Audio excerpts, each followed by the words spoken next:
Welcome back. We are on the way to meet Emmanuel Saez at the University of California, Berkeley. He is the 2014 recipient of the John von Neumann Award of Roy College. He is currently the editor of the Journal of Public Economics and co-director of the Public Policy Program at CEPR. We quote him between regular meeting sessions with students, and we have been treated by him with a lot of care and openness. I am Emmanuel Saez. I am a professor of economics at the University of California, Berkeley, and I work on issues of inequality and taxation. Inequality has been present in all kinds of human societies.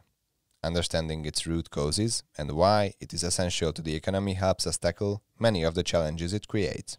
So inequality is important because humans are social beings, and what that means is that we are going to evaluate our situation in relation to how we are doing relative to others. So that's why in any human society, the issue of distribution of resources within society is going to be important. And we have many examples throughout history that when inequality becomes too high, that resources are very unequally distributed, it can generate discontent that then in turn can have political consequences, create instability, and therefore harm the sustainability of economic growth.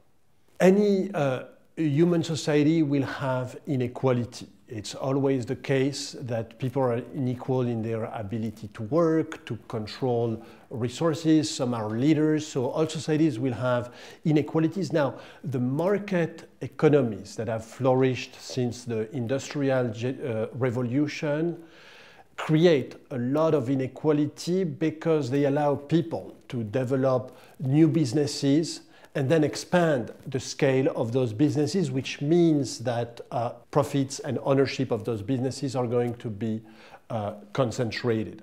So certainly market economies create a lot of inequalities. Now there are counterbalancing forces that create more inequality, and most important of those is the collective aspect of society, what we do together through our government, meaning that we humans put together a significant share of our resources through taxation.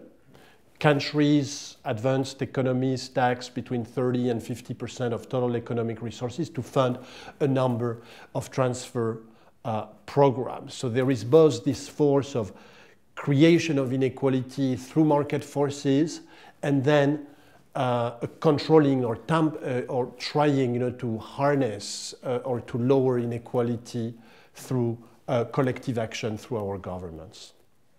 But in my view is that societies can choose their level of inequality by deciding how to organize the economic landscape and economic policies. I mean, perhaps the most striking demonstration of that is what we've just talked about, the transition from communism to market economies with very few regulations generated a huge increase in inequality. Similarly, in the United States, with the Reagan revolutions and new policies pro-rich and against ordinary workers created a huge increase in inequality. So for me, looking at the historical cases, it's very clear that it is economic policy that is the main driver of inequality. Now, fighting tax avoidance is a challenging issue for governments in the globalized economy.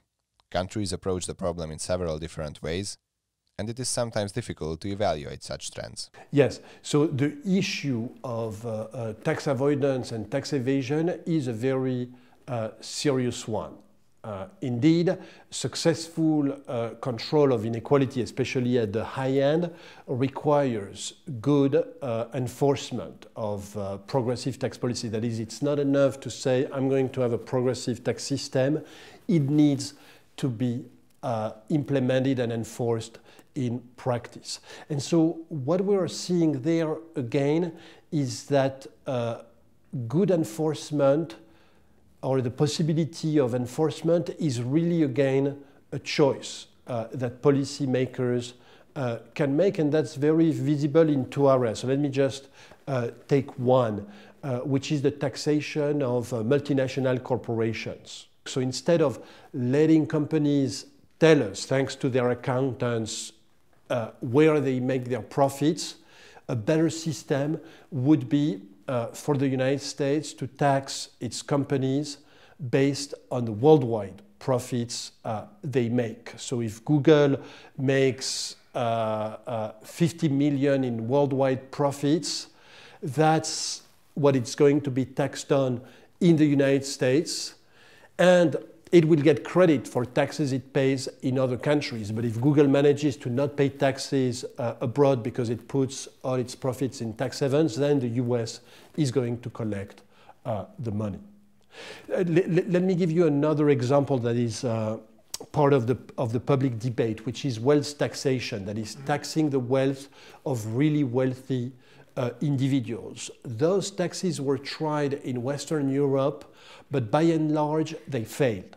But the reason they failed is because they were very easy to avoid and evade. So for example, in France, where we had a wealth tax, if you moved from Paris to London, let's say, you were no longer liable for the wealth tax.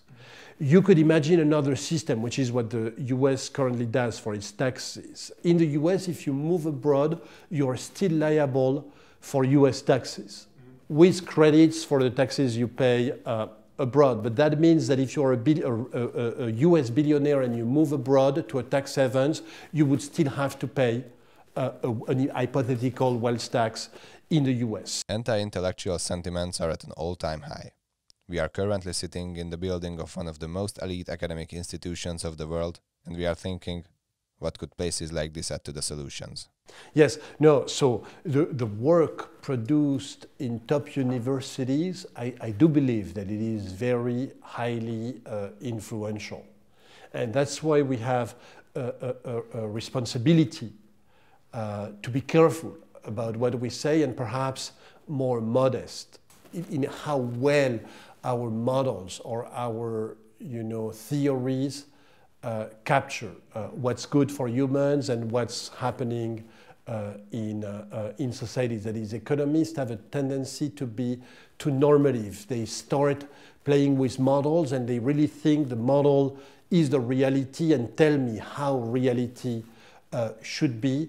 I think it should go more, in the other direction. Let me look at the world. Let me look at how inequality evolves, how policies affect inequalities, how people react to different economic situations, and with that input, let me try to build a model that's consistent with what I see in the world rather than the other way around.